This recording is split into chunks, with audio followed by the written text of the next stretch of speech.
Satu siri perbincangan yang bertujuan mendapatkan pandangan warga tempatan tentang dasar-dasar negara kini bakal diluaskan lebih mendalam ke bidang-bidang tertentu.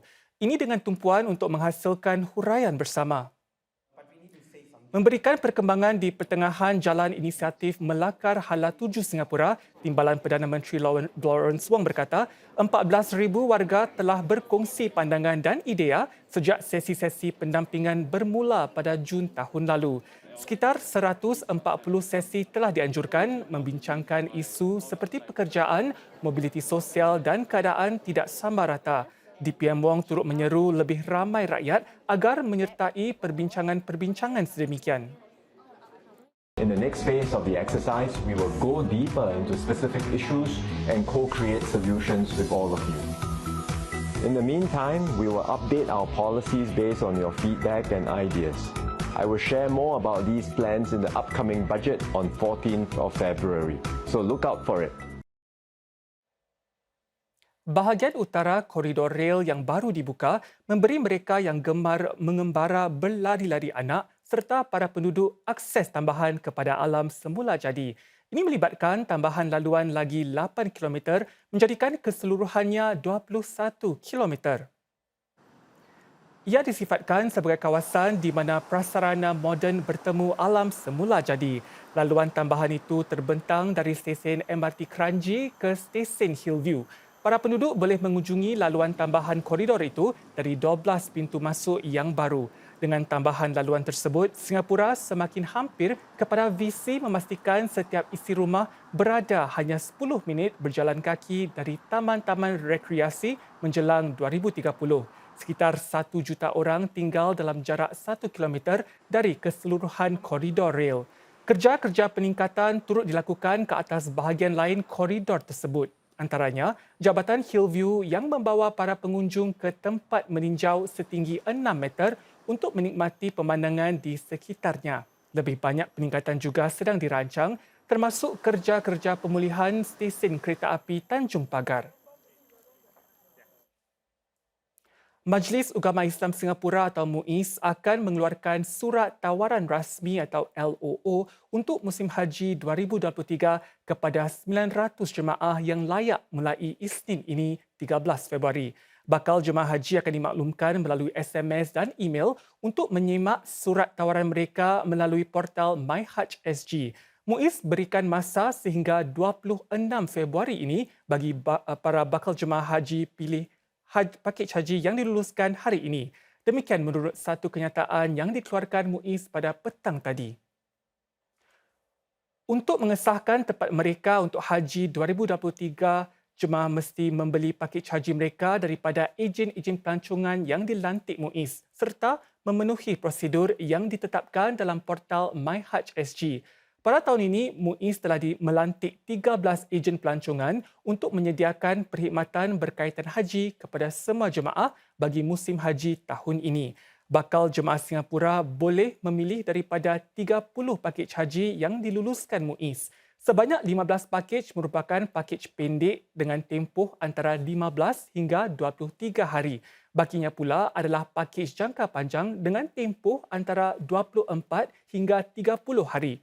Pakej haji paling murah tahun ini berharga $8,490 bagi 4 orang sebilik dan yang paling mahal berharga kira-kira $22,645 bagi 2 orang sebilik. Menurut MUIS, secara purata, harga pakej haji kali ini meningkat sekitar $1,500.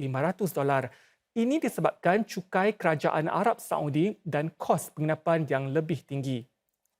Semua harga pakej haji yang dinyatakan tidak termasuk bantuan perubatan kecemasan atau EMA dan tambang penerbangan. Para bakal jemaah haji digalakkan membeli insurans perjalanan tambahan untuk menambah perlindungan insurans yang disediakan oleh EMA. Mereka juga diminta meneliti pakej haji yang ditawarkan berdasarkan keperluan serta kemampuan masing-masing. Bakal jemaah juga dinasihatkan agar membaca dan memahami kandungan kontrak pembelian pakej haji atau HPPC, khususnya jadual pembayaran sebelum menandatanganinya. Ejen pelancongan yang diberi kuasa juga telah dinasihatkan untuk menjelaskan butiran penuh kontrak kepada bakal jemaah haji mereka. Tempoh keselamatan dipertingkat akan dilanjutkan selama 3 bulan selepas 4 kematian di tempat kerja dilaporkan sejak permulaan tahun ini. Syarikat-syarikat kini perlu melaksanakan langkah berhenti kerja sementara untuk menyemak semula prosedur keselamatan mereka sehingga 31 Mei depan. Kementerian Tenaga Manusia juga akan menguatkuasakan langkah-langkah tambahan. Bagi syarikat-syarikat yang didapati membuat kesalahan serius, CEO atau pengarah lembaganya perlu menghadiri kursus latihan separuh hari secara fizikal. Ini akan membantu mereka memahami dengan lebih baik peranan mereka dalam keselamatan dan kesihatan di tempat kerja atau WSH di samping menganalisa punca utama kejadian yang berlaku. Denda maksimum kerana melanggar syarat-syarat WSH yang boleh menyebabkan kematian atau kecederaan serius pula akan dinaikkan kepada $50,000. Sebuah kempen nasional juga akan dilancarkan untuk menggalak lebih ramai pekerja melaporkan amalan-amalan tidak selamat di tempat kerja kepada pihak berkuasa. Dan bagi membantu para majikan menerapkan amalan keselamatan, bahan-bahan panduan ringkas akan diperkenalkan kepada semua syarikat mulai Mei depan. Ini berita baik bagi para penggemar muzik rock dan indie. Festival Rock dan Indie atau RIF 2023 anjuran Kolej Seni LaSalle menjanjikan persembahan yang memukau dan menghiburkan.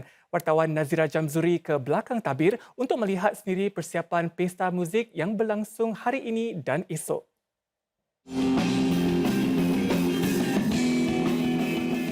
Memukau dan penuh bertenaga. Inilah antara persembahan menarik kumpulan mandi yang bakal membuat persembahan di Festival Rock dan Indie atau RIF di Kolej Seni LaSalle esok. Kami mencari masa untuk berlatih, untuk mencari inspirasi. Kami akan ke persembahan-persembahan yang lain di Singapura seperti di Esplanade. Band instrumental ini dalam barisan 8 penyanyi solo dan band tempatan yang tampil buat pertama kali untuk RIF. Acara tahun ini diadakan di 2 lokasi di kampus McNally LaSalle yang boleh menampung sehingga 600 penonton. Ia dapat menolong kami expand muzik kami dalam Singapura dan juga memberi semangat dan inspirasi yang baru kepada pemain-pemain muzik yang lain. Satu lagi kumpulan yang bakal membuat persembahan ialah band 5 anggota Martians. Mereka akan membuat persembahan secara akustik. We always look forward to shows yang ada pasal it's only through shows yang kita dapat tunjukkan kita punya skills atau macam showcase kita punya songs live, and that is always a different experience daripada dengar on Spotify. RIF dipersembahkan Sekolah Kontemporari Muzik LaSalle dan konsert tersebut adalah percuma.